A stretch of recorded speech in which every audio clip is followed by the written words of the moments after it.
Malam gue udah ngebantu tugas intelijen pemerintah Republik Indonesia. Kita udah nge-spill beberapa akun yang bisa ditelusuri untuk mencari dalang semua kerusuhan yang terjadi hari ini yang sudah sangat merugikan banyak sekali masyarakat dan beneran korban jiwa. Ya, bukan pemerintah sudah mencari itu ya. Nah, clue-nya Pak, bukan dari asing Pak, dari kekuasaan itu sendiri Pak. Dari tamaknya, dari keserakahan, dari rasa sakit hati mungkin dan rasa ingin lebih kuat dan lebih powerful. Dan Bapak bisa telusuri sendiri dari akun-akun kayak Heraloop, Tekarot 007, Masvel, dan Andrew Chan. Ya, gitu ya baca ya, Andrew Chan. Dan buat teman-teman juga bisa pelajari sendiri kenapa yang gue kasih contohnya Twitter. Karena kalau di TikTok bisa dihapus gitu aja, bisa hilang gitu aja kan. Rata-rata anonim semua ya. Anonim, terus pura-pura pakai bendera One Piece gitu ya, Straw Hat gitu, terus tiba-tiba hilang. Tapi kalau di Twitter kan bisa ditelusuri gitu, afiliasinya kemana, siapa yang mereka dukung, siapa yang mereka lawan, dan bagaimana mereka selama ini melakukan fitnah dan doxing kepada orang-orang yang bertentangan dengan mereka. Itu ada tuh, siapa sosok yang sering dibela, instansi mana yang sering dibela. Kadang mereka split nih pembelaannya, tapi jelas kok di situ.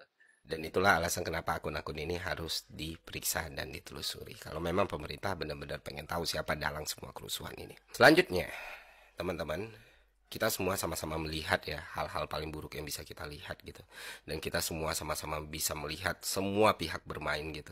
Kita melihat entah itu polisi, entah itu TNI, entah itu presiden sekarang, entah presiden yang sebelumnya, entah itu pendukung rezim sekarang, pendukung rezim sebelumnya, atau pendukung orang yang gagal menjadi rezim, semuanya sudah bercampur jadi satu gitu. Tapi yang pasti, dan jadi salah satu tujuan gue juga kenapa gue ngebongkar ini di awal adalah bukan masyarakat, bukan mahasiswa, bukan buruh, bukan koalisi masyarakat sipil, atau bukan gerakan rimpang yang memulai semua kerusuhan ini. Jadi kalau ada pihak-pihak yang mencoba menunjuk tangan teman-teman ini semua, ya udah gugur sendiri, karena apa yang sudah berhasil kita tunjukkan kepada publik. Artinya apa? Artinya di hari Minggu ini ada satu goals yang ingin dituju oleh pihak tertentu.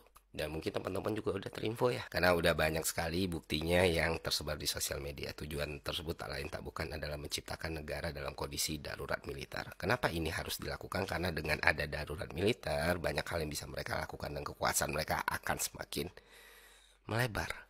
Bukan cuma soal tindakan kekerasan, bukan cuma soal tindakan pengamanan, bahkan penyitaan aset untuk kepentingan negara bisa dilakukan ketika negara berada dalam keadaan darurat militer. Nah, rencana darurat militer ini butuh satu elemen paling penting, yaitu aksi massa yang masif. Supaya jadi dilegitimasi untuk ditetapkannya status darurat militer. It all make sense sekarang teman-teman. Yes, itulah kenapa sekarang kalau misalnya lu ngelihat teman-teman lu udah terkapar, kawan-kawan lu udah susah gitu ya, udah ada aksi represi, terus lu coba untuk menyuarakan ayo pulang atau menjaga teman atau kita mundur, akun lu seketika akan diserbu buzzer-buzzer. Yang pasti satu, mereka selalu private akun, kedua beberapa nol, kosongan, ketiga fotonya AI, keempat pakai foto orang lain. Dan jumlahnya bisa puluhan ribu. Ini yang disebut sebagai cipta kondisi. Sudah paham sampai sini teman-teman? Nah, bagaimana cara melawan mereka? Apakah turun dengan jalan dengan membawa senjata yang kita punya? Tidak, tidak, tidak. Kita mungkin bisa menang tapi peluangnya sangat kecil. Tapi ada cara lain yang mana kemenangan kita akan jauh lebih besar dan mereka akan sangat-sangat kewalahan.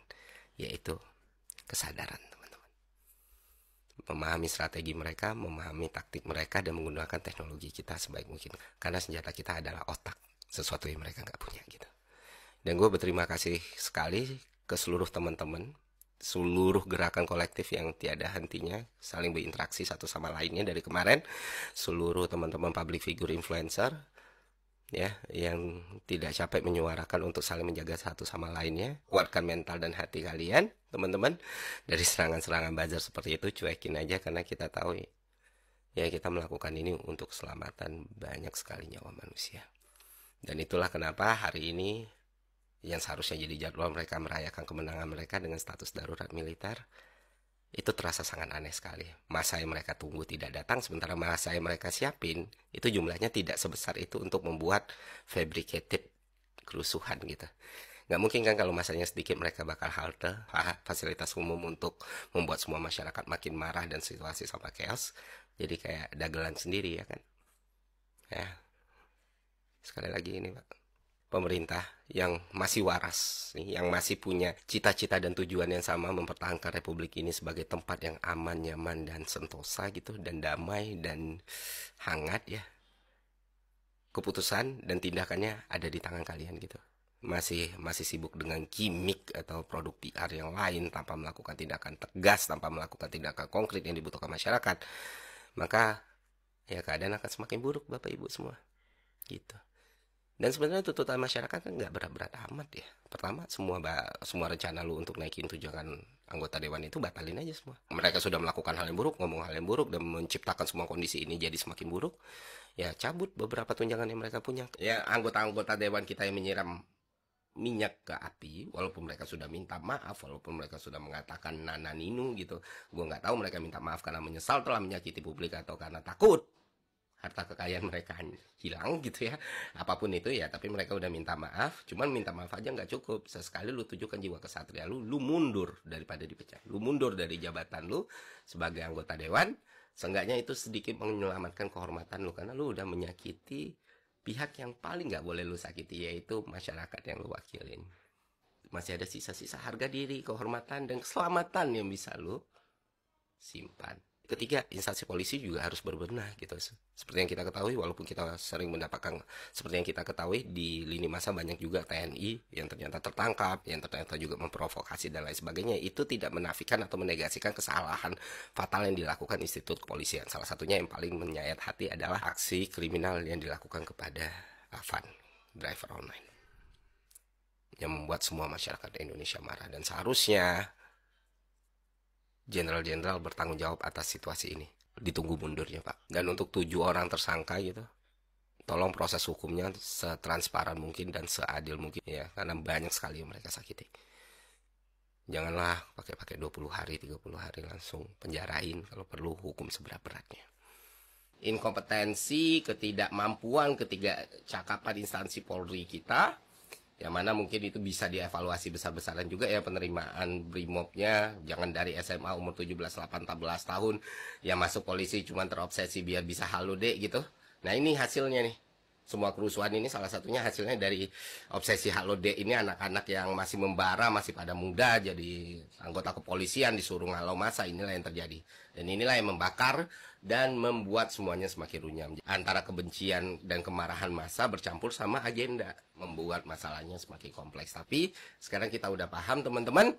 Oh ya, terakhir tambahan untuk wartawan yang sudah ditangkap, wartawan TV One, tolong dibebaskan kawan kami, teman kami, Leo Chandra ya. Dan kalau semua ini Bapak Ibu lakukan, maka ya besar kemungkinan situasi akan merendah dan kita akan kembali kepada aktivitas kita masing-masing, karena nggak ada yang mau terus-terus berada di situasi yang genting dan penuh ancaman. Dan terakhir buat public figure, buat influencer, buat tokoh publik yang udah terkenal, yang punya suara, yang punya follower, gue tahu ada banyak hal berat yang kalian alami ketika bersuara ya, termasuk tuduhan, termasuk fitnah dan lain sebagainya. Gue cuma bisa ngomong, teman-teman sebagai seorang kawan ya, kuatkan mental kalian gitu, kuatkan hati kalian, kuatkan batin kalian, karena satu suara kalian bisa berarti dan bisa menyelamatkan banyak orang teman-teman. Jaga kawan-kawan kita, jaga masyarakat kita ya, semua orang pantas untuk mendapatkan Indonesia yang lebih baik, Indonesia yang lebih aman, Indonesia yang lebih sejahtera, dan Indonesia yang lebih hangat untuk diri kita dan anak cucu kita. Itu aja dari gue, semoga bermanfaat teman-teman. Terima kasih sekali lagi ya, semoga kita baik-baik saja dan terus baik-baik saja.